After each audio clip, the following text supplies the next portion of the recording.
তোমার পাটা কিভাবে পড়ছে একটু বলো তো। আমার পাউডার পড়ছে।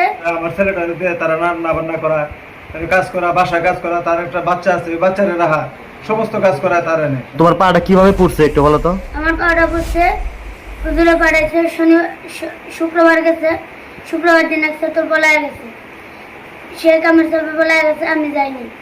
আমি না গেলে পরে সকালে আমার পাঠাইছে গিয়ে রান্না করো। আর আমি গেছি, গেলে সবাই তোমার একলা পাঠাইছে? না, 4 জন গেছি আমরা। আচ্ছা, আমরা 4 জন যাওয়ার পরে পরে একজনে হুকুম করতেছে, আমি গিয়ে আলু সিদ্ধ পাইছি। আর আলু হয়েছে, আলু হওয়ার পরে আলু সিদ্ধ করে আমি নামামো, আর আমার পাওয়া বসছে, পরে আমি গিয়ে পানি দিছি। মানে আলু সিদ্ধ করে যখন নামাও তখন ওই গরম পানি তোমার পায়ে পড়ে গেছে? হ্যাঁ, পরে বিষ লাগাই এই পানির মধ্যে বিষ লাগাই পড়ে গিয়ে আমার দাঁত ভাঙছে। দাঁত ভাঙছে। এই যে আলু গরম করতে যে পানি পড়ছে, হ্যাঁ, পরে হুজুর যখন দেখছে, হুজুর তোমাদেরকে কি বলছে?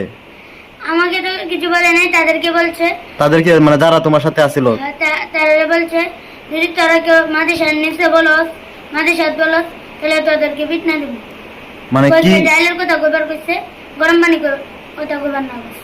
মানে আলু সিদ্ধ করছো, সেই গরম পানি বইরা পা পড়ছে। এখন আলু সিদ্ধর পানি না বইলা ডাল আনতে যায় পড়ছে, এটা বলতে বলছে না? হ্যাঁ। আর এটা না বললে মাইর দিবে, হ্যাঁ। এটা বলছে হুজুরে? কোন হুজুর বলছে? বড় তো। আসাদ হুজুর। আমার হসপিটালে নেওয়ার আগে তারা 2-3 ফুটা ডাল ফেলাইছে ফাঁকার মধ্যে, আমার পায়ে পড়ছে, যাতে মিথ্যা কথা না হয়। ও মানে গরম পানি দিয়ে তোমার পা পড়ছে, এখন হুজুরের জন্য মিথ্যা কথা না হয় এই কারণে ইচ্ছা করে তোমার পায়ের কাছে ডাল ফেলছে, যাতে মানে এটা বলতে পারা যায় ডালের গরম পানি গরমে হচ্ছে পা পড়ছে না? হ্যাঁ, এটা আর ডালে পিস লাগায় বলে দাঁত ভাঙছে, এটা যাতে বলতে পারে তারা। ওই কারণে ইচ্ছা করে ডাল ফেলছে তোমার পায়ের সামনে। হ্যাঁ, হ্যাঁ। মাদ্রাসায় কি হুজুর তোমাদেরকে দিয়ে রান্না বান্নার কাজ করায়? রান্নাবান্নার কাজ করে। মাদ্রাসায় বাবুর্চি নাই? না, বুঝছি না। তোমরা কতদিন ধরে রান্না বান্নার কাজ করো? আমরা রোজা থেকে সারা রোজা আমাদেরকে কাজ করাইছে, আরো এই বন্ধ কাজ করাইতেছে।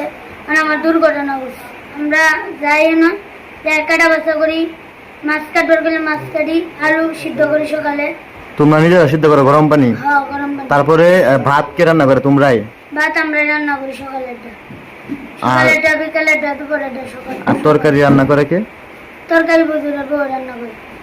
মানে তরকারি হুজুরের বউ রান্না করে, আর যাবতীয় মানে সবকিছু তোমরা রেডি করে দাও? হ্যাঁ, আমরা তাই না? আপনার বাচ্চার যে পা পুড়ে গেছে শুনলাম, এটা কাহিনীটা কি একটু বলেন তো। কাহিনীটা, আমি বাচ্চাকে যখন ভর্তি করছি তখন তার এখানে বাবুর্চি ছিল, রান্না করার জন্য বাবুর্চি ছিল, গেটম্যান ছিল।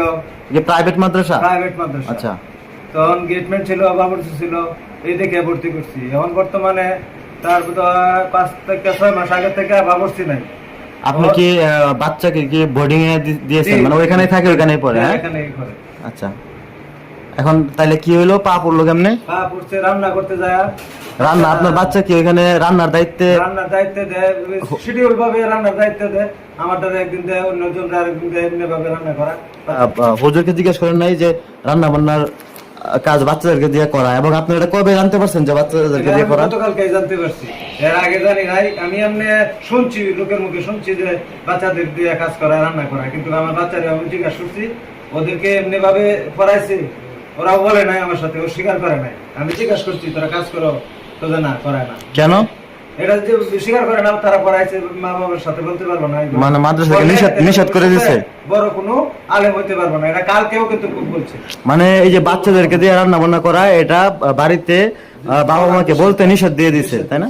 আচ্ছা। আমি বাচ্চার নিরাপত্তার জন্য এবং ভালো একটা মাদ্রাসা জানি, তারাকান্দা একটা ভালো মাদ্রাসা, এই মাদ্রাসায় আমি ভালোর জন্য, লেখাপড়ার জন্য, আমি একজন গরিব মানুষ, আমি চেষ্টা করি, সত্য কথা বলতে আমি চেষ্টা করি শুধু এই ছেলের জন্য, এই ছেলের জন্য যে কষ্ট করি প্রতিদিন, আমি না খাই আসি বাড়ি থেকে আসে সারা, তার জন্য, তার টাকাটা উপার্জন করার জন্য কিন্তু আমি স্টক নিয়েছি, মানে নিয়ে আসারে তার টাকাটা উপার্জন করার জন্য, তারা দেওয়ার জন্য আমি ভর্তি করছি। এখন এই অবস্থা, এই ছেলেটা, আমার ছেলেটা দিয়ে তারা রান্না বান্না করা, কাজ করা, বাসা কাজ করা, তার একটা বাচ্চা আছে, ওই বাচ্চারে রাখা, সমস্ত কাজ করায় তার এনে 2 বছর যাবার তারে এই যে এই কাজগুলো করাইতেছে। আমার বাচ্চার লেখাপড়ার কোনো উন্নতির দিকে নাই। এই টাকা দিয়ে তারে ভালো লেখাপড়া করার জন্য বোর্ডিং এ রাখছি, এইগুলা সে না করা, তার বাসায় কাজ করা, তার ছেলে মেয়েরা রাখা সেরা রান্না করা।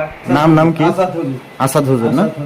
ওনার ছেলে মেয়ে, ছোট একটা মেয়ে আছে, ওই মেয়েটা রাখছে, মেয়েটা আমার ছেলে হাতে রাখছে, এবং কাপড় চোপড় ধোয়ানো, কাপড় চোপড় ওর কাপড় চোপড় ধোয়ানো আমার ছেলে করেছে। ওর নির্যাতনের ভাবে রাখছে আমার ছেলেটাকে। এই বিচার চাই, সুস্থ একটা বিচার হোক। যে যে দুর্ঘটনা হচ্ছে, পা ফুটছে, দুটা দাঁত ভাঙছে, আমি সবার কাছে, সকলের কাছে সুস্থ একটা বিচার চাই। এটার জন্য আমার বিচারটা যেন সুস্থ হবে। যে পা ফুটছে, পা হয়তো ভালো হয়ে যাবে, পা ভালো হইতে পারে, কিন্তু এই যে দাঁত দুটা দাঁত ভাঙছে, এই দাঁত কিন্তু পরে যায়, সাইডে দাঁত উঠে গেছে। তাহলে এই যে দুটা দাঁত ভাঙছে, এই দাঁত থেকে আমার আর পরিপূর্ণভাবে দাঁতগুলো হইব। ডাক্তার আমি শরণাপন্ন হয়েছি, ডাক্তার বলছে যে না, এই দাঁতগুলো আর আগের মতো হইব না। এ ব্যাপারে মাদ্রাসার প্রধান শিক্ষক আসাদের সাথে যোগাযোগ করা হলে তিনি ক্যামেরার সামনে এ ব্যাপারে কোনো কথা বলতে রাজি হননি।